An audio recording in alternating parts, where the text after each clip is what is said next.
Virtual ক্লাসে অংশগ্রহণ সকল শিক্ষার্থীকে যারা অনলাইনে আমার সাথে লাইভে দেখছো এবং যারা পরবর্তীতে ভিডিও ক্লাসটি ধারণ করে দেখবা সকলকে আমার পক্ষ থেকে আন্তরিক অভিনন্দন।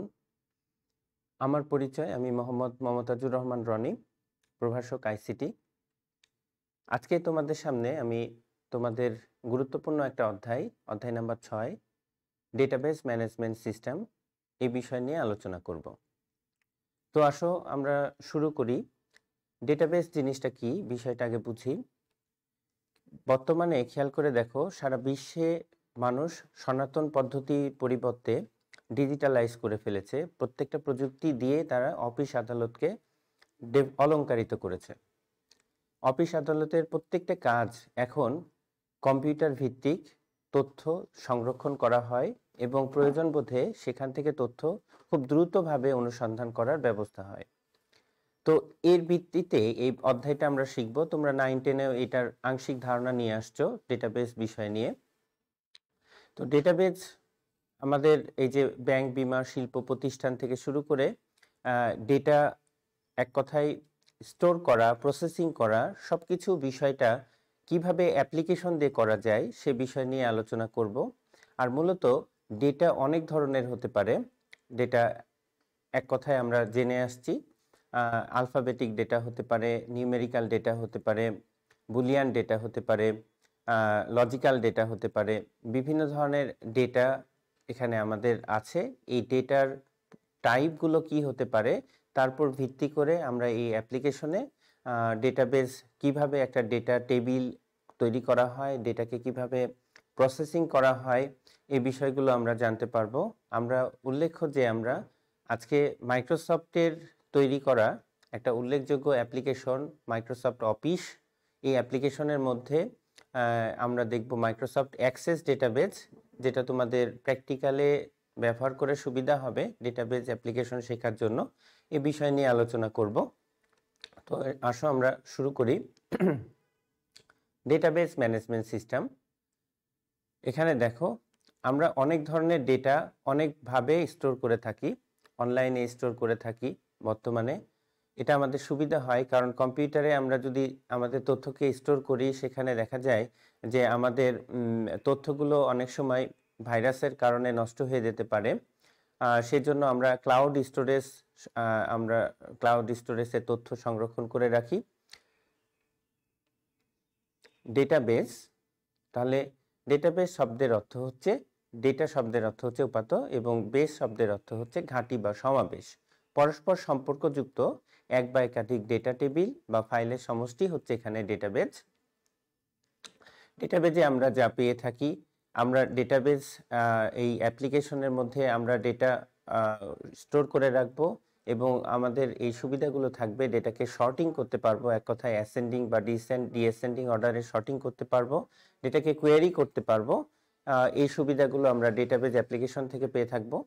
ডেটাবেজের সুবিধা দেখো, অতি দ্রুত ডেটা উপস্থাপন করা যায়, অত্যন্ত দক্ষতার সাথে ডেটা পরিচালনা করা যায়, সংরক্ষিত ডেটাকে পরবর্তী আপডেট করা যাবে।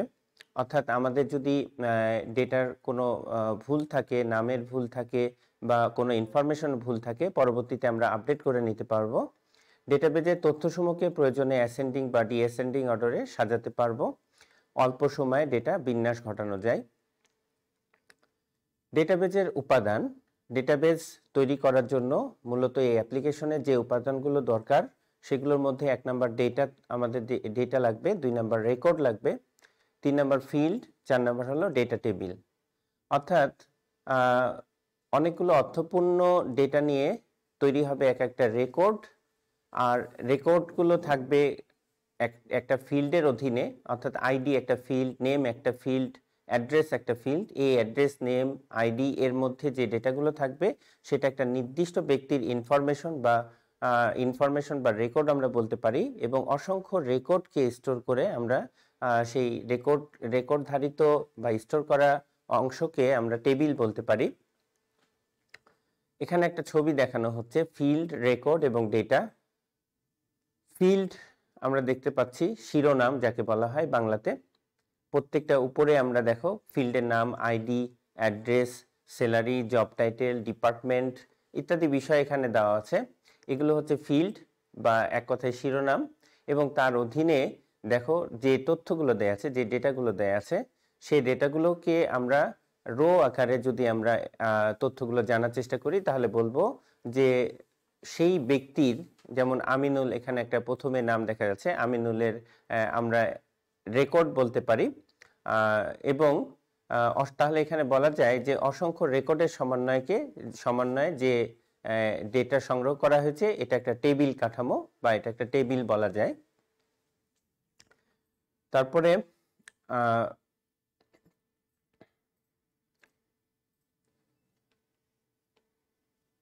ডেটাবেস সফটওয়্যার, আমরা কিছুক্ষণ আগেই বলেছি যে এগুলোর জন্য অনেকগুলো অ্যাপ্লিকেশন আমরা ব্যবহার করতে পারি, বা আমরা এক কথায় আমাদের প্রয়োজন বোধে আমরা অ্যাপ্লিকেশনগুলো নিজেদের মতো করে কাস্টমাইজ করে নিতে পারি। যে সফটওয়্যারের সাহায্যে কোনো ডেটা সংরক্ষণ করে প্রয়োজন অনুযায়ী ওইগুলোকে সাজানো বা কাজে লাগানো যায় তাকে ডেটাবেস সফটওয়্যার বলে থাকি। এই অ্যাপ্লিকেশনগুলো আমরা ব্যবহার করে থাকি বিভিন্ন প্রতিষ্ঠানে, ব্যাংক, বীমা, শিল্প প্রতিষ্ঠান, ইন্ডাস্ট্রি, অথবা এই যে শিক্ষা প্রতিষ্ঠানে তোমাদের নাম এন্ট্রি করা থাকে, তোমাদের রোল, রেজিস্ট্রেশন সবকিছু এন্ট্রি করা থাকে, স্টোর করা থাকে। বর্তমানে এটা বিরাট একটা সুবিধা। ধরো তুমি তোমার ইনফরমেশন জানতে চাও, সংক্ষেপে তোমার আইডি বা অ্যাড্রেস অথবা রেজিস্ট্রেশন দিয়ে তুমি সার্চ করলে তোমার ইনফরমেশন পেয়ে যাবা সাথে সাথেই। এটা অনেক সময়কে দেখা যাচ্ছে অনেকটা আগিয়ে নিয়ে আসছে। ডেটাবেস ম্যানেজমেন্ট সিস্টেম, তাহলে সিস্টেমটা কি বলছি? ডেটাবেস ম্যানেজমেন্ট সিস্টেম বা ডিবিএমএস হচ্ছে পরস্পর সম্পর্কযুক্ত তথ্য অ্যাক্সেস, সংরক্ষণ, নিয়ন্ত্রণ এবং পরিচালনা করার জন্য প্রয়োজনীয় প্রোগ্রামের সমষ্টি। ডেটা রক্ষণাবেক্ষণ বা আধুনিকীকরণের কাজ করা হয় ডিবিএমএস ব্যবহার করে। তো ডেটাবেজের মূল বিষয় হচ্ছে, এখানে মূল কাজ হচ্ছে ডেটাবেজ সৃজন, ডেটাবেজ ইন্টারোগেশন এবং ডেটাবেজ রক্ষণাবেক্ষণ। ডিবিএমএস এর এখানে আমরা অনেক কিছু, একটা স্ট্রাকচার বা একটা ফিগার দেখতে পাচ্ছি। ডেটাবেজ ম্যানেজমেন্ট সিস্টেম অনেক অ্যাপ্লিকেশন থাকতে পারে। সাপোজ মনে করো যে তোমার এই রাজশাহী কলেজের অনেকগুলো ডিপার্টমেন্ট আছে, কিন্তু একটা প্রশাসন ভবন আছে। সেই প্রশাসন ভবনের অ্যাডমিনের সাথে অনেকগুলো ডিপার্টমেন্টের কানেকশন যদি করা হয় তাহলে দেখা যাচ্ছে ডিপার্টমেন্টে math department, physics department, chemistry department, biology department etcetera, এই ডিপার্টমেন্টগুলোর যে যতগুলো স্টুডেন্ট আছে, তাহলে একটা অ্যাডমিন তার একটা ইনস্টিটিউটে কতগুলো ডিপার্টমেন্ট আছে, কত সংখ্যক স্টুডেন্ট আছে, তারা বিভিন্নভাবে বিভিন্ন অ্যাপ্লিকেশনকে কানেক্ট করে তারা বিভিন্নভাবে সংরক্ষণ করতে পারে। ক্লায়েন্ট সার্ভার ডেটাবেজে সংরক্ষণ করতে পারে অথবা অনলাইন ডেটাবেজে সংরক্ষণ করতে পারে, বিভিন্নভাবে সংরক্ষণ করার ব্যবস্থা থাকছে। ডিবিএমএস ব্যবহারকারী এবং ডেটাবেজের মধ্যে সমন্বয়কারী হিসাবে ডিবিএমএস কাজ করে। বর্তমানে ডেটাবেস ম্যানেজমেন্ট সিস্টেম কম্পিউটারের সফটওয়্যার ব্যবহার করে সম্পূর্ণ করা হয়। এই সফটওয়্যারগুলো হচ্ছে ওরাকেল অথবা মাই এসকিউএল বা এসকিউএল আমরা ব্যবহার করতে পারি। মাইক্রোসফট অ্যাক্সেস এখানে একটা উদাহরণ দেওয়া হয়েছে, তোমাদেরকে আগেই বলেছি যে আমরা এই ডেটাবেস শেখার জন্য তোমাদের একটা চমৎকার অ্যাপ্লিকেশন মাইক্রোসফট অ্যাক্সেস, এটা দিয়ে তোমরা এই ডেটাবেস অ্যাপ্লিকেশনটা নিজের মতো করে শিখতে পারো বাসায় বসে থেকে। ডেটাবেস ম্যানেজমেন্ট সিস্টেম কয়েকটা ভাগে ভাগ করা হয়েছে। একটা হলো client server database, distributed database, web enable database. Database management সিস্টেমের প্রাথমিক কাজ পরীক্ষাতে আসতে পারে 2 মার্কের প্রশ্ন, এটা পড়তে হবে। ডেটাবেস তৈরি করা, ডেটা এন্ট্রি করা এবং ডেটা সংরক্ষণ করা যাবে। ডেটাবেজের ভুল অনুসন্ধান সংশোধন করা, অপ্রয়োজনীয় ডেটা বা রেকর্ড ডিলিট করা, নির্দিষ্ট ডেটা রেকর্ড সার্চিং বা অনুসন্ধান এবং কোয়ারি করা, রিপোর্ট তৈরি করা, প্রিন্ট করা। কারণ আমাদের দরকার হতে পারে কোনো একটা পূর্বের ডেটাকে আমরা জানতে চাচ্ছি, সেটা প্রিন্ট চাচ্ছি, রিপোর্ট দেখতে চাচ্ছি। ডেটাবেসকে কোনো ফিল্ডের ভিত্তিতে সাজানো, ডেটার ডুপ্লিকেশন কমানো, অর্থাৎ একই ডেটা অনেকগুলো টেবিলে দেখাচ্ছে, একই রকম ফিল্ড তৈরি হয়ে আছে, একই ডেটা স্টোর হয়ে আছে, এগুলোকে ডুপ্লিকেশনগুলোকে কমানো, প্রয়োজনে সম্পূর্ণ ডেটাবেস বা ডেটাবেজের অংশবিশেষ প্রিন্ট করা, ডেটাবেস আপডেট করা, ডেটা নিরাপত্তা বিধান করা এবং ব্যবহারকারী নিয়ন্ত্রণ করা, ডেটা ব্যাকআপ বা রিট্রিভ করা। অর্থাৎ ব্যাকআপ বা রিট্রিভ করলে আমাদের সুবিধা, কারণ পরবর্তীতে ডেটা যদি কোনো সমস্যা হয়ে থাকে, ডেটা এক কথায় ফরম্যাট হয়ে যায় বা দেখা যায় কোনো কারণে করাপ্ট হয়ে গেছে, সেক্ষেত্রে আমরা ব্যাকআপ ডেটাবেস থেকে রিট্রিভ করে নিতে পারবো। Relational database management system. ডেটাবেজে একাধিক টেবিল একটি নির্দিষ্ট ফিল্ডের, অর্থাৎ ফিল্ডগুলোকে আমরা এখানে বলে থাকি প্রাইমারি ফরেন কি, এগুলো নিয়ে একটু পরে আলোচনায় আসছি, উপর ভিত্তি করে সম্পর্ক স্থাপন করাই হলো এখানে রিলেশনশিপ। অর্থাৎ আমরা যে বিভিন্ন টেবিল আমরা টেবিল আকারে ডেটাকে স্টোর করে থাকি, যেমন মনে করো order table, product table, customer table, এখানে 3টা টেবিলের কথা বললাম। তো দেখো প্রোডাক্ট টেবিলে আমরা কি কি রাখতে পারি, আমরা অনেক রাখতে পারি। ছোট একটা উদাহরণ দিই, প্রোডাক্টের আইডি, প্রোডাক্টের নাম, প্রোডাক্টের কোয়ান্টিটি, প্রোডাক্ট সম্পর্কিত আর কি যত রকম শিরোনাম তৈরি করা যায়, আমরা প্রোডাক্টের এই শিরোনাম দিয়ে একটা টেবিল করলাম মনে করো। 2 নাম্বার হচ্ছে customer ID, customer name, customer সাথে আমরা এখানে প্রোডাক্ট আইডির একটা সম্পর্ক করে দিতে পারি, যাতে কাস্টমারটা কোন প্রোডাক্টটা চাই ওই কোম্পানির জন্য খুব দ্রুত যেন ওইটাকে সার্চিং করে বের করা সুবিধা হয়। এখানে প্রোডাক্টের আইডি দিয়ে আমরা যদি এই প্রোডাক্ট কাস্টমার টেবিলের সাথে রিলেশন দেই, তাহলে এখানে রিলেশন দিতে গেলে আমাদের কি দরকার হবে, একটা কমন ফিল্ড। এই কমন ফিল্ডকে এখানে বলছি প্রাইমারি কি। অর্থাৎ আমরা যদি প্রোডাক্টের আইডিকে, যে ফিল্ডটা অন্য কারোর সাথে রিলেশন তৈরি করতে পারে না, ইউনিক রেকর্ড আমরা সেই আইডির মাধ্যমে অনুসন্ধান করে বের করে আনতে পারি, যদি এই ধরনের ফিল্ডকে আমরা অন্য একটা টেবিলের সাথে সম্পর্ক স্থাপন করি, তাহলে সেটাকে আমরা বলতে পারি প্রাইমারি কি।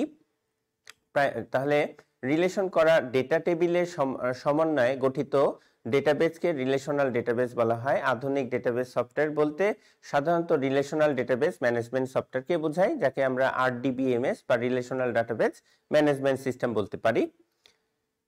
যেমন মাইক্রোসফট অ্যাক্সেস, এটা দিয়ে আমরা রিলেশনাল ডেটাবেস ম্যানেজমেন্ট সিস্টেম বানাতে পারি। Relational database management system program ব্যবহার করে আমাদের চাহিদা অতি দ্রুত বৃদ্ধি পাচ্ছে। আমরা এর নিচে একটা সুনির্দিষ্ট ক্ষেত্র উল্লেখ করতে পারি, যেমন ব্যাংক ও বীমা গ্রাহকের হিসাব নিকাশ সংরক্ষণের ক্ষেত্রে আমরা এটা দেখতে পারি। হাসপাতালের রোগীদের রেকর্ড সংরক্ষণ ব্যবস্থাপনার ক্ষেত্রে, রেলওয়ে টিকিটিং, রেলগাড়ি শিডিউলিং এর ক্ষেত্রে, এয়ারলাইন্স টিকিটিং বা ফ্লাইটের শিডিউলিং এর ক্ষেত্রে, শিক্ষা প্রতিষ্ঠান স্টুডেন্ট ইনফরমেশন সিস্টেম তৈরি এবং পরীক্ষার ফলাফল প্রকাশের ক্ষেত্রে, বৃহৎ প্রতিষ্ঠানের কর্মচারীদের রেকর্ডের সংরক্ষণের, ই কমার্স বা ইলেকট্রনিক পেমেন্ট সিস্টেমে জনসংখ্যা তথ্য সংরক্ষণ বা ডেটার তালিকা তৈরিতে, অনেক কিছুই আমরা এখানে মানে বলতে পারি যে ডেটাবেজের ক্ষেত্র এখন অনেক ক্ষেত্রে, কারণ সবকিছুর মূলেই হচ্ছে ডেটা নিয়ে কাজ। সনাতন পদ্ধতি ব্যবহারের পরিবর্তে আমরা কিন্তু এখন প্রযুক্তি ব্যবহার করে আমরা ডেটাকে স্টোর করে রাখছি, তাহলে এর ক্ষেত্র এখন বিশ্বের সর্বত্রই এই অ্যাপ্লিকেশনগুলো ব্যবহার করা হয়ে থাকে। ডেটাবেজকে সাজানো, আগেই বলছি ডেটাবেজকে সাজানো অর্থাৎ কি প্রকারে আমরা ডেটাকে শর্টিং করতে পারি। শর্টিং আমরা দুই ভাবে করতে পারি, অ্যাসেন্ডিং অর্ডারে এবং ডিঅ্যাসেন্ডিং অর্ডারে। অ্যাসেন্ডিং অর্ডার হচ্ছে নিম্নক্রম থেকে ঊর্ধ্বক্রমে সাজানো, অর্থাৎ ছোট থেকে বড় ভাবে আমরা সাজায় নিতে পারি। সাপোজ মনে করো তোমাদের একটা ডেটাবেস টেবিল আছে, স্টুডেন্ট ডেটাবেস টেবিল। এখন তোমাদের পরীক্ষার ফলাফল ঘোষণা করতে হবে। এখন যে এক আছে সিরিয়াল রোল যার এক, সে কখনো কি ফার্স্ট হতে পারে? অবশ্যই হতে পারে না। তার স্কোর হয়তো দেখা যাচ্ছে পরীক্ষাতে অনেক কম, কিন্তু দেখা যাচ্ছে 49 বা 350 রোল যার, সে হয়তো দেখা যাচ্ছে যে পরীক্ষার রেজাল্ট অনেক ভালো, তার স্কোর অনেক ভালো, এই জন্য সে কি হবে, সে প্রথম হবে। তাহলে এখন আমাদেরকে কি করতে হবে, ডেটাকে খুব দ্রুত আমাদেরকে শর্টিং করতে হবে। শর্টিংটা কিসের উপরে করব? পরীক্ষার নাম্বার বা পরীক্ষার ফলাফল যার বেশি থাকবে তারটা উপরে আসবে, তারপরে তার চেয়ে কম নাম্বার পেয়েছে তারটা আসবে, এভাবে করে বড় থেকে ছোট অনুক্রমে সাজানো হবে। তাহলে এই অর্ডারটা যখন আমরা কি করব, ওই শিরোনাম বা ফিল্ডটাকে নির্ধারণ করে ওইটার উপরে আমরা ডিসেন্ডিং অর্ডার দিব। তাহলে কি হবে, ডিসেন্ডিং অর্ডার দিলে যে নাম্বার বেশি পেয়েছে, পরীক্ষার বেশি নাম্বার পেয়েছে, তার নাম্বারটা উপরে আসবে, তারপরে তার চেয়ে একটু কম নাম্বার পেয়েছে তার নাম্বারটা পরে আসবে, এভাবে একবারে ক্রম অনুযায়ী সাজানো থাকবে। তারপরে সেখান থেকে আমরা রিপোর্ট বের করে নিয়ে প্রিন্ট করে নিয়ে আমরা সিরিয়ালি ঘোষণা করতে সুবিধা হবে। তো এখানে দেখো উল্লেখ্য ডেটার অনেকগুলো টাইপ, আমি আগেই বলছিলাম যে আমরা ফিল্ড তৈরি করার সময় ডেটার অনেকগুলো টাইপ আমরা দিয়ে থাকি। কোনো ছবি সংযোজনের জন্য আমরা এখানে ওএলই ব্যবহার করে থাকি, অবজেক্ট লিঙ্কিং অ্যান্ড এমবেডিং করা হয়ে থাকে। হাইপার লিঙ্ক করতে পারো, যে দেখা যাচ্ছে কারো অ্যাড্রেসকে হাইপার লিঙ্ক করা আছে, তার অ্যাড্রেস বের হয়ে গেল, ইমেল অ্যাড্রেসকে হাইপার লিঙ্ক করা আছে। মেমো এখানে ব্যবহার করা হচ্ছে, মেমো হচ্ছে গিয়ে টেক্সটেরই একটা বড় ফিল্ড, যেখানে অনেকগুলো ক্যারেক্টার আমরা এখানে এক কথায় এখানে স্টোর রাখতে পারি। যেমন এগুলো পড়বা, একটা অ্যাক্সেসের একটা স্পেসিফিকেশন আছে, ডেটা টাইপের স্পেসিফিকেশন, ডেটা টাইপ কোনটাকে কি বলা হচ্ছে, যেমন আমরা নেম, ফিল্ড, ডেজিগনেশন, এগুলো স্যালারি, এগুলোকে বিভিন্নভাবে আমরা নামকরণ করতে পারি ফিল্ডের ডেটা টাইপকে, যেমন টেক্সট বলতে পারি, ভার্চার বলতে পারি, এখানে নাম্বার টাইপও বলতে পারি, বিভিন্ন ধরনের এখানে মেমো টাইপ আছে, হাইপার লিঙ্ক আছে, ওয়েলি আছে, ইত্যাদি বিষয়, কারেন্সি আছে, ডেট অ্যান্ড টাইম আছে। এই ডেটা টাইপগুলো তোমাদেরকে জানতে হবে এবং এর স্পেসিফিকেশনগুলো দেওয়া আছে, এগুলো জানতে হবে। ডেটাবেজ ইন্ডেক্সিং করা, ইন্ডেক্সিং এক কথায় ডেটাবেজ টেবিলের রেকর্ড সমূহের অ্যাড্রেসকে কোনো লজিক্যাল অর্ডারে সাজিয়ে রাখাকেই বলা হচ্ছে এখানে ইন্ডেক্সিং করা।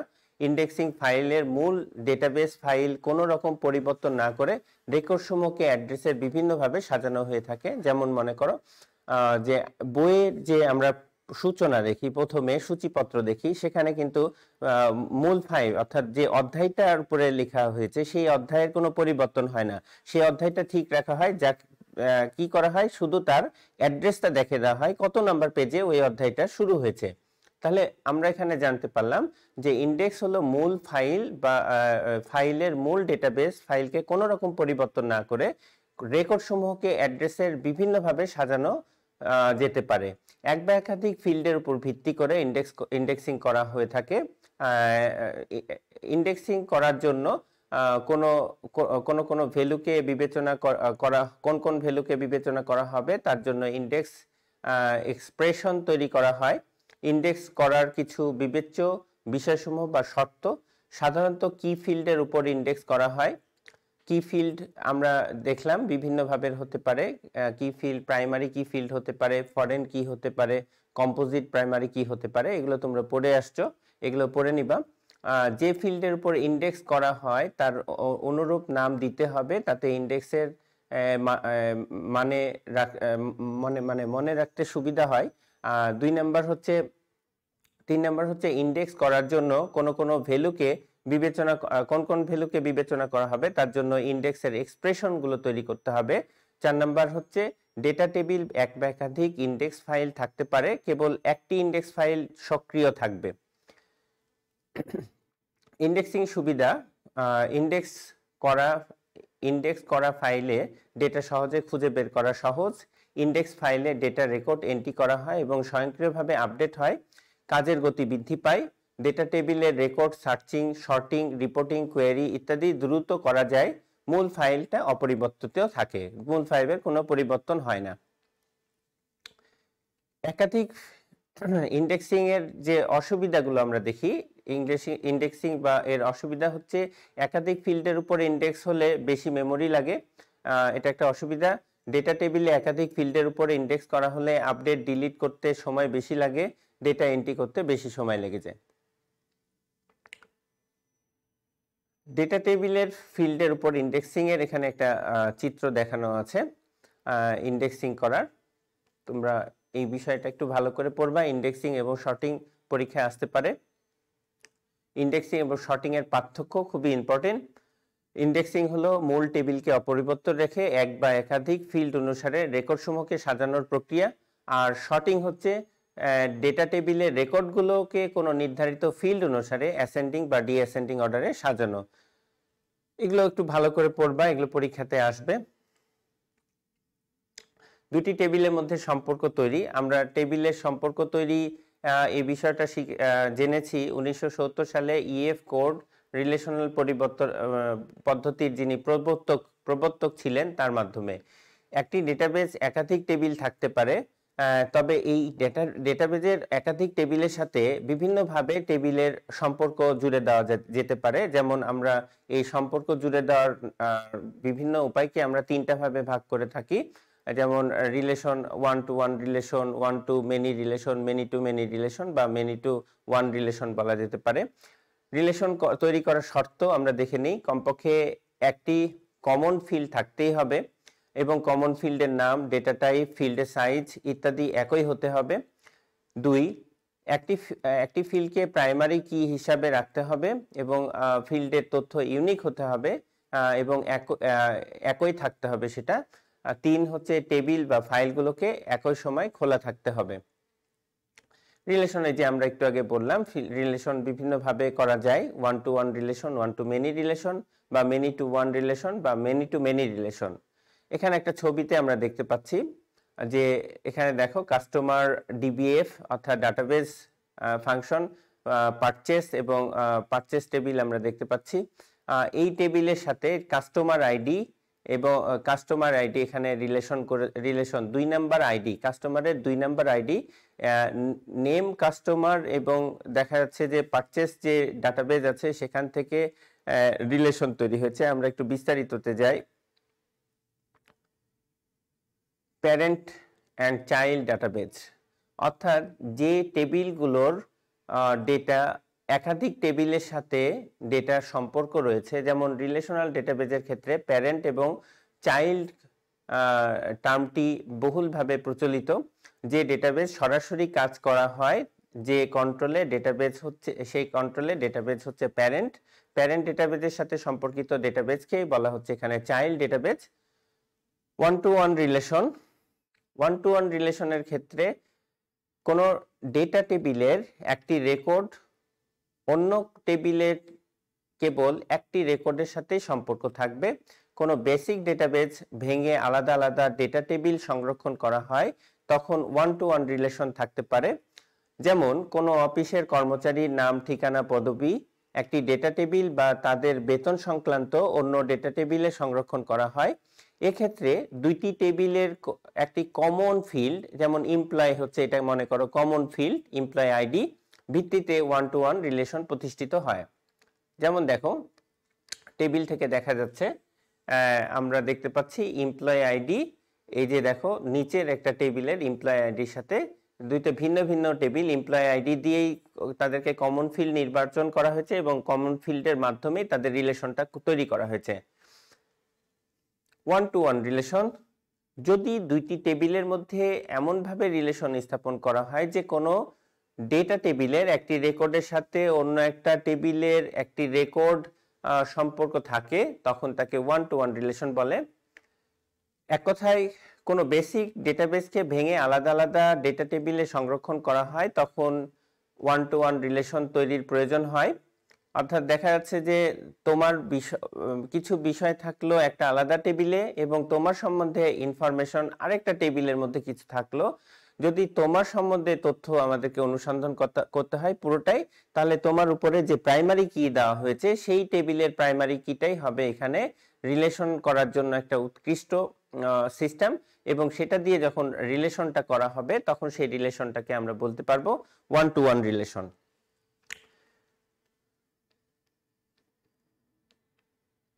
ওয়ান টু মেনি রিলেশন যদি ডেটাবেজের কোনো টেবিল একটি রেকর্ডের সাথে অপর ডেটা টেবিলের একাধিক রেকর্ডের মধ্যে সম্পর্ক থাকে তখন তাদেরকে আমরা ওয়ান টু মেনি রিলেশন বলে থাকি। যেমন অর্ডার নামের একটি ডেটা টেবিল তৈরি করা আছে মনে করো, সাধারণত একজন সাপ্লায়ার বিভিন্ন রকম পণ্য সরবরাহ করে থাকে, ফলে সাপ্লায়ার ডেটাবেজের একটি সাপ্লায়ার আইডি নম্বরের বিপরীতে অর্ডার ডেটাবেজের একাধিক লেনদেন সংরক্ষিত হয়। এক্ষেত্রে ডেটা টেবিলে দুইটি রিলেশন প্রতিষ্ঠা করতে হলে তা হবে ওয়ান টু মেনি রিলেশন। এক্ষেত্রে মেনি টু ওয়ান রিলেশনও হতে পারে। এখানে খেয়াল করো যে নেম আছে, দেখো নেম ফিল্ডের সাথে দেখো সাপ্লায়ার আইডি কত, ওই আইডিটা দেখো কতজন কতটা আইটেম আর কি কিনেছে। সেই আইটেমগুলোর নাম দেওয়া হয়েছে।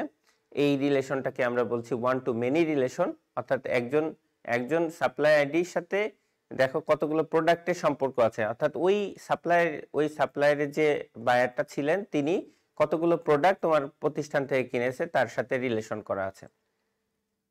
মেনি টু ওয়ান রিলেশন, এটি ওয়ান টু মেনি রিলেশনের বিপরীত। এক্ষেত্রে কোনো একটি ডেটা টেবিল একাধিক রেকর্ডের বিপরীতে অন্য ডেটা টেবিল কেবল একটি ম্যাচিং রেকর্ড থাকতে পারে। ধরা যাক ফোন অথবা অফিসার নামক দুইটি ডেটা টেবিল আছে, প্রত্যেক অফিসারের জন্য একাধিক কোনো ফোন নম্বর আছে। এখন ফোনের সাথে অফিসারদের অর্থাৎ কন্ট্রাক্ট.dbf এর রিলেশন স্ট্রাকচারটি হবে মেনি টু ওয়ান রিলেশন। দেখো অনেকগুলো ফোন নাম্বার আছে, এখানে অনেকগুলো ফোন নাম্বার, যার ফোন নাম্বার তার নামের সাথে রিলেশন তৈরি করেছে, সেই অর্থে এখানে মেনি টু ওয়ান রিলেশন। দেখো প্রথমে হোম ওয়ার্ক, দুইটা লোকেশন আছে হোম ওয়ার্ক, অর্থাৎ একটা বাসার জন্য একটা কাজের ক্ষেত্রে ফোন ইউজ করা হয়, সেটা হচ্ছে সাকিব হাসানের। এই যে দুইটা ফোন নাম্বার তার সাথে ম্যাচ করেছে, এক্ষেত্রে মেনি টু ওয়ান রিলেশন এখানে বোঝানো হচ্ছে।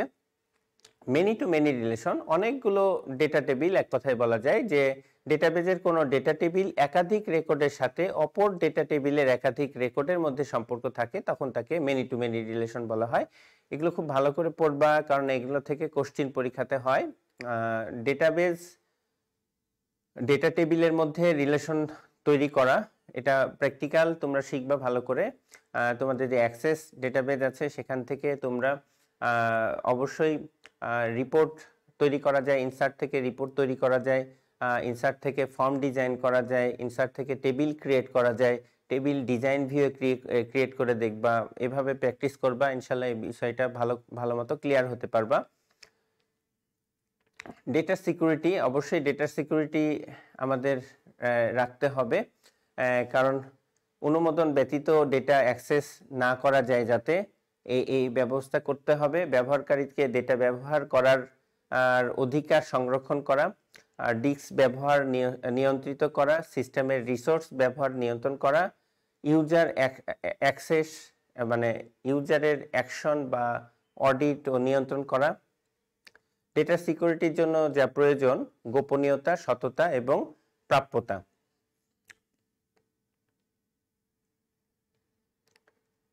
ডেটা এনক্রিপশন এক কথায় হলো, ডেটা এনক্রিপশন হলো একটি প্রক্রিয়া যেখানে প্লেন টেক্সট এবং সাইফার টেক্সট ডেটাকে রূপান্তরিত হয়, যাতে করে একটি সর্বসাধারণ পড়ার ক্ষেত্রে দুর্বোধ্য হয়ে ওঠে। অর্থাৎ এই সাইফার টেক্সটটা সাধারণত কেউ পড়তে পারবে না, যে অনুমোদিত ব্যক্তির কাছে এই ডেটা পড়ার কি রয়েছে কেবলমাত্র তারা এটি পড়তে পারবে, এছাড়া অন্য কেউ এই টেক্সটটা পড়তে পারবে না। ডেটা এনক্রিপশনের ব্যবহার: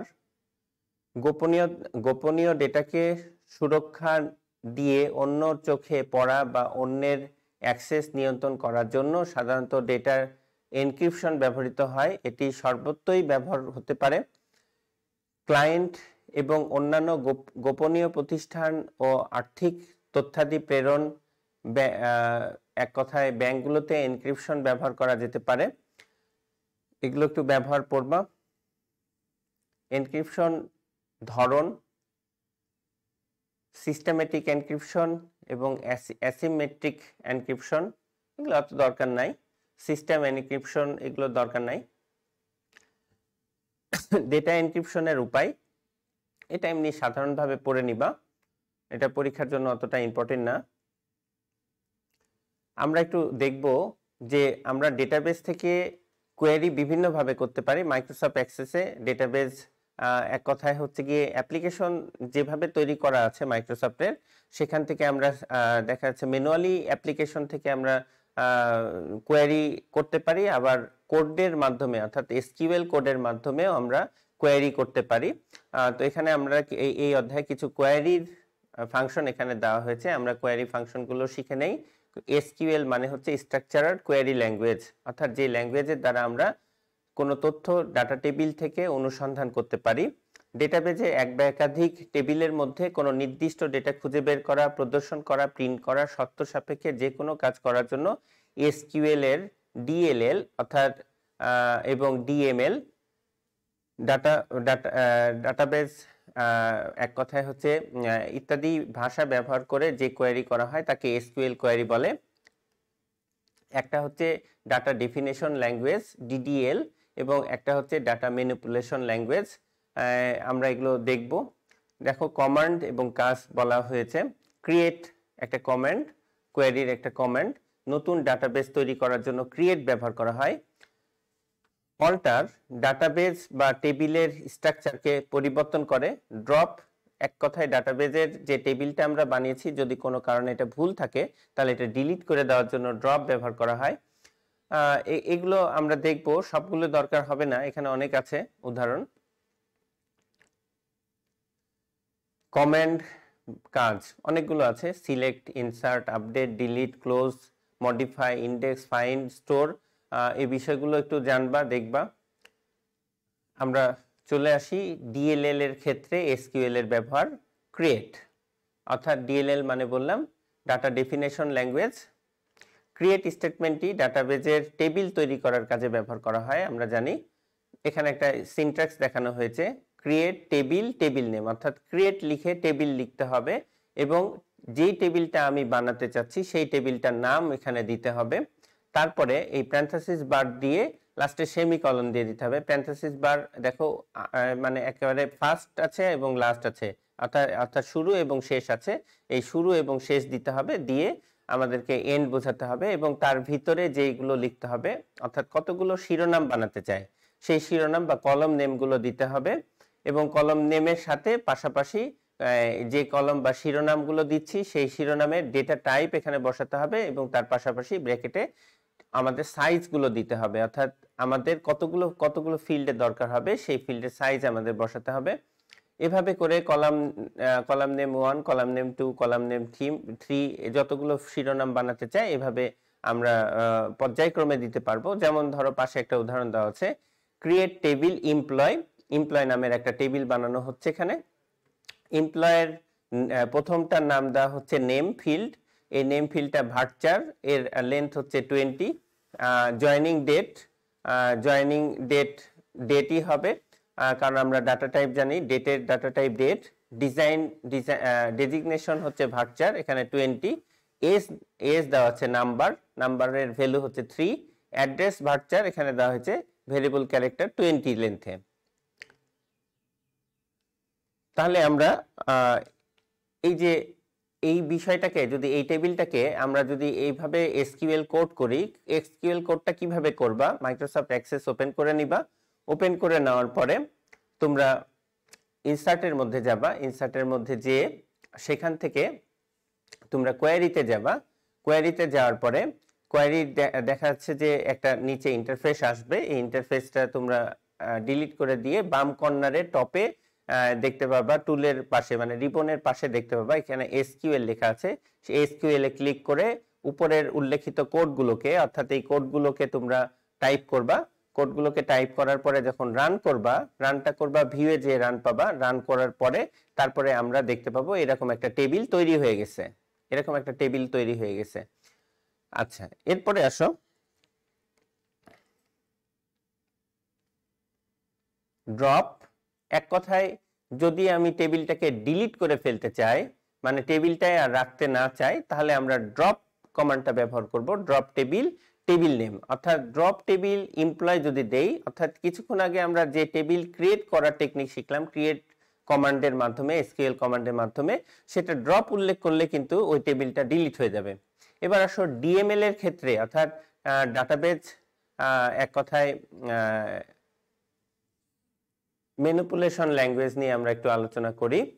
ডিলিট স্টেটমেন্ট মানে হচ্ছে আমরা একটা ডাটাবেজের মধ্যে যদি অনেকগুলো রেকর্ড থাকে, এমন রেকর্ড আছে যেগুলো অপ্রয়োজনীয় আর ব্যবহার হচ্ছে না, সেই রেকর্ডগুলোকে ডিলিট করতে চাই, শুধু তখন ডিলিট কমান্ড দিলেই হয়। ডিলিট এমপ্লয়, মনে করো এমপ্লয় টেবিলে অনেকগুলো ডাটা বা অনেকগুলো রেকর্ড স্টোর করা আছে, তাহলে ডিলিট এমপ্লয় লেখার পরে আমরা একটা শর্ত জুড়ে দিব, হোয়ার কিসের উপরে দিব, কোন ফিল্ডটার উপরে দিব, মনে করো নেম ফিল্ডের উপরে দেওয়া হয়েছে।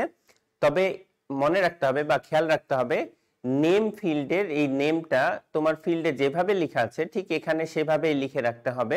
অর্থাৎ নেম যদি এখানে ছোট হাতের এন তুমি শিরোনামে ব্যবহার করো বা সবগুলোই আপার কেস ব্যবহার করো, আপার কেস লেটার, তাহলে সবগুলো আপার কেস লেটার দিতে হবে, না হলে কিন্তু এটা ডিটেক্ট করতে পারবে না ডাটাবেজে। কাজে মনে রাখবা যে নামটা যেভাবে শিরোনামে ব্যবহার হচ্ছে ঠিক সেইভাবে সেই নামটা দেওয়ার চেষ্টা করতে হবে।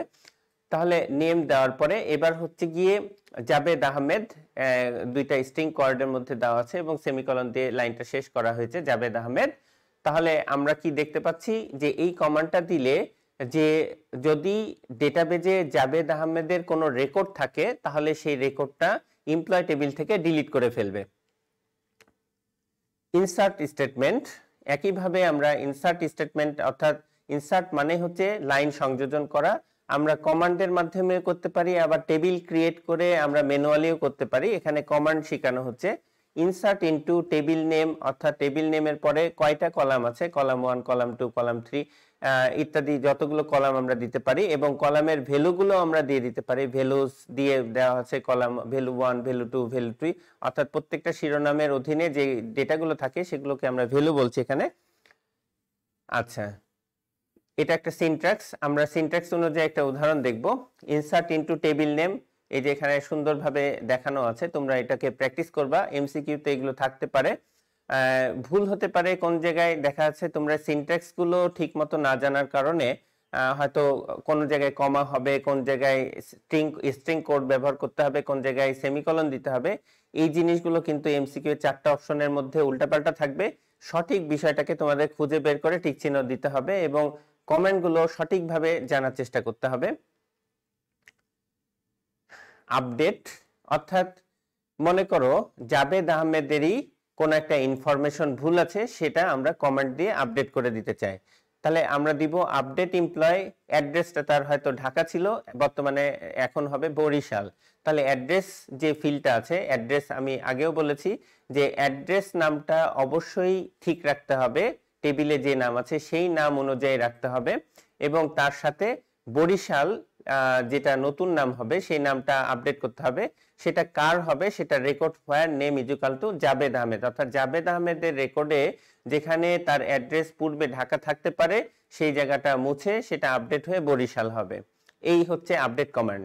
এবার আসো সিলেক্ট স্টেটমেন্ট নিয়ে আলোচনা করি। সিলেক্ট স্টেটমেন্টে সিলেক্ট 1, সিলেক্ট 2, সিলেক্ট, বা আমরা সিলেক্ট বলতে গেলে আমরা পুরো একটা টেবিলকে ওয়াইল্ড কোড দিলে সিলেক্ট, ওয়াইল্ড কোড দিয়ে পুরো টেবিলকে সিলেক্ট করতে পারি। ফ্রম টেবিল নেম, এখানে কন্ডিশন ব্যবহার করা হয়েছে।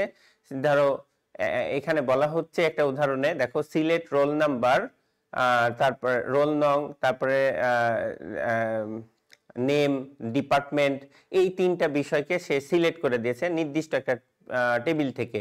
সেই টেবিলের নামটা কি এখানে দেখানো হয়েছে, ফ্রম স্টুডেন্ট। ফ্রম স্টুডেন্ট তার মানে স্টুডেন্টের টেবিল হইতে, স্টুডেন্টের টেবিলের মধ্যে অনেক শিরোনাম থাকতে পারে, কিন্তু আমাদের দরকার নাই সবগুলো সিলেক্ট করা। আমাদের যে কয়টা দরকার, রোল নাম্বার, নাম আর ডিপার্টমেন্ট, এই 3টা ইনফরমেশন আমরা জানতে চাচ্ছি, কিন্তু কোনো একটা শর্ত দিয়ে। শর্তটা কি, হোয়ার নেম ইজ ইকুয়াল টু এই যে শিহাব নামের এই ছেলেটার আমরা এই তার রোল নাম্বার, তার নাম এবং তার ডিপার্টমেন্ট, কোন ডিপার্টমেন্টে আছে এই প্রতিষ্ঠানে, সেই ডিপার্টমেন্টে আমরা অনুসন্ধান করতে যাচ্ছি। সেক্ষেত্রে এই কোড দিলেই, রান করলে পারেই আমরা কিন্তু তার যে সংরক্ষিত ডাটাবেজে তথ্য ছিল সেখান থেকে সঠিক ইনফরমেশনটা বের হয়ে আসবে। এখানে একটা টেবিল চার্ট দেখানো হয়েছে, রোল নাম্বার, নাম, ডিপার্টমেন্ট, জিপিএ। এইটার উপর ভিত্তি করে কিছু প্রশ্ন দেয়া হয়েছে। দেখো, স্টুডেন্ট টেবিল থেকে শুধুমাত্র সায়েন্সের শিক্ষার্থীর নাম এবং রোল নাম্বারের ফিল্ড প্রদর্শনের জন্য একটা এসকিউএল কমান্ড লিখো। তার মানে এই যে দেখো টেবিল যেটা দেখতে পাচ্ছি, টেবিলে দেখতে পাচ্ছি রোল নাম্বার, নাম, ডিপার্টমেন্ট, জিপিএ। এই যে রোল নাম্বার, নাম, ডিপার্টমেন্ট আর জিপিএ, এখান থেকে কিন্তু প্রশ্নে বলছে কি নাম আর রোল নাম্বার এই দুইটা ফিল্ড বের করো, সব না। তাহলে আমরা অবশ্যই সিলেক্ট স্টেটমেন্টটাকে কাজে লাগাবো। সিলেক্ট রোল নং, নেম, কমা দিয়ে লিখব, তারপরে কমা না দিলে হবে, কারণ ওই লাইনেই আমরা এটা সজ্জিত করতে পারি। ফ্রম স্টুডেন্ট, অর্থাৎ টেবিল নামটা হলো এখানে স্টুডেন্ট। হোয়ার ডিপার্টমেন্ট, ডিপার্টমেন্ট মানে কোন ডিপার্টমেন্ট, শিরোনামের ডিপার্টমেন্ট, রাইট? শিরোনামের ডিপার্টমেন্টটা আমাদেরকে এখানে লিখতে হবে। দিয়ে আমাদের ইকুয়াল দিয়ে লিখতে হবে কি, আমাদের প্রশ্নে বলেছে সায়েন্সে যে সমস্ত শিক্ষার্থী আছে শুধু তাদের নাম দেখাও। এখানে সায়েন্স ছাড়াও আরো আছে, যে বিজনেস স্টাডি আছে, হিউম্যানিটিস আছে, অনেকগুলো স্টুডেন্ট আছে। তাহলে আমাদেরকে কিন্তু অনেকগুলো স্টুডেন্ট, আমাদের অনেকগুলো ডিপার্টমেন্ট থেকে আমাদেরকে শুধু সায়েন্স আলাদেরকে খুঁজে বের করতে বলা হচ্ছে। কাজে হোয়ার আমরা শর্তটা দিব সায়েন্সের উপরে। তাহলে কি হবে, রেজাল্টটা দেখো পাশেই আসছে, রেজাল্টটা পাশেই চলে আসছে। পাশে আমরা দেখতে পাবো শুধু সায়েন্সে যারা আছে, যেমন মাহাতাব, হাবিব, হাসান, এই দুইজনের আমরা ইনফরমেশন পেয়েছি রোল নাম্বার সহ। তাহলে এই কমান্ডটার মাধ্যমে আমরা যদি অনুসন্ধান করি, তাহলে আমাদেরকে দ্রুত আমাদের যে মূল টেবিল আছে পুরো টেবিল থেকে আমাদের সন্ধানকৃত তথ্যকে খুঁজে বের করে আনতে পারবে। আচ্ছা, 2 নাম্বার দেখো আরেকটা কোশ্চিন। স্টুডেন্ট টেবিলের যে শিক্ষার্থীর নাম হলো হাসান, তার সকল তথ্য প্রদর্শনের জন্য এসকিউএল কমান্ড লিখো। এখন কিন্তু সকল তথ্য বের করতে বলছে। সকল তথ্য বের করার জন্য আমরা এখানে একটা অ্যাস্টারিক চিহ্ন ব্যবহার করছি, এটা ওয়াইল্ড কোড, অর্থাৎ সিলেক্ট অ্যাস্টারিক চিহ্ন দিলাম। তার মানে এই কোডটার মাধ্যমে বোঝাতে যাচ্ছি যে সকল সিলেক্ট করা হলো সকল ইনফরমেশন ফ্রম কোথা থেকে, এই টেবিলের মধ্যে থেকে, where name is equal to Hasan, অর্থাৎ হাসানের সকল ইনফরমেশন গুলো স্টুডেন্ট টেবিল থেকে বের করে এনে দাও। আচ্ছা,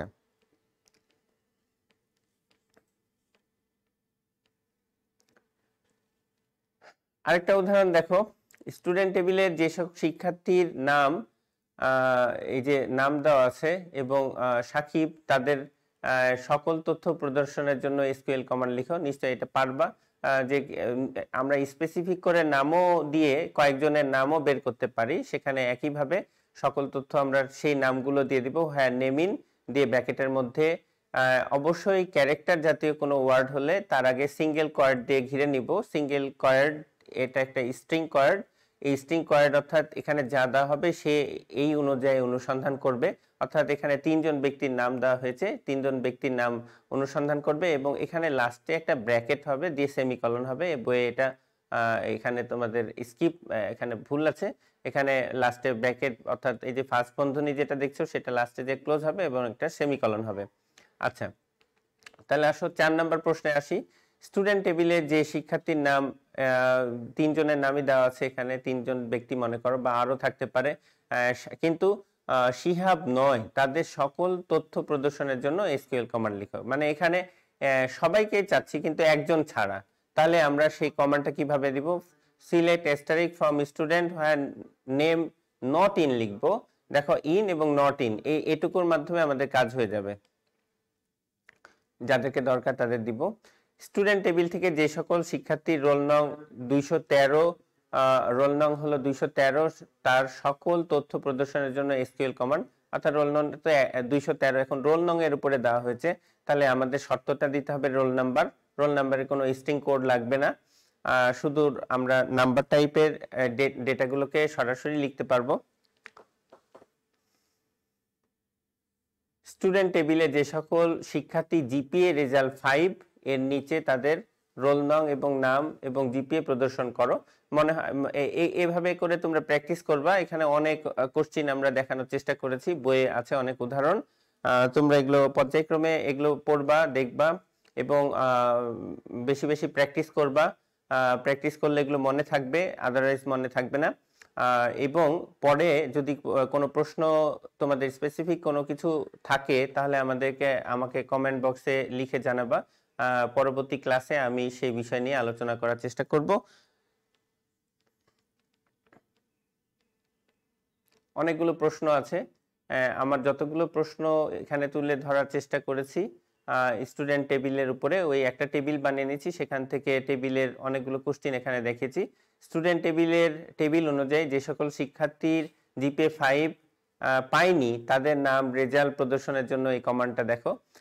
এখানে আমরা অবশ্যই নট ইন 5 দিব, আগেই শিখে আসছি এই পদ্ধতিটা। তো এগুলো আর কি প্র্যাকটিস করতে হবে, এগুলো প্র্যাকটিস করতে হবে। এখানে দেখো বেশি দরকার নাই, মোটামুটি স্টুডেন্ট টেবিলের ডিপার্টমেন্ট কলামে যে ডিপার্টমেন্ট রয়েছে তার প্রত্যেকটি একবার করে, অর্থাৎ পৃথক পৃথক ভাবে ব্যতীত পৃথক মানে পুনরাবৃত্তি অর্থাৎ রিপিট যাতে না হয় সে ব্যতীত প্রদর্শন করার জন্য একটা এসকিউএল কমান্ড এখানে দেখানো হয়েছে। তোমরা সাধারণত যেগুলো সহজ কোড সেগুলোই মনে রাখার চেষ্টা করবা। এখানে অনেক কিছু দেওয়া আছে, সব দরকার হবে না। আজকে মোটামুটি যারা আমার সাথে থাকলা এবং অধ্যায়টাকে রিভিউ করলাম মোটামুটি সংক্ষিপ্তভাবেই, তোমাদের অনলাইনে আমার সাথে থাকার জন্য সকলকে আন্তরিকভাবে অভিনন্দন আবার আরেকবার, এবং আমি এখানেই শেষ করছি। আল্লাহ হাফেজ।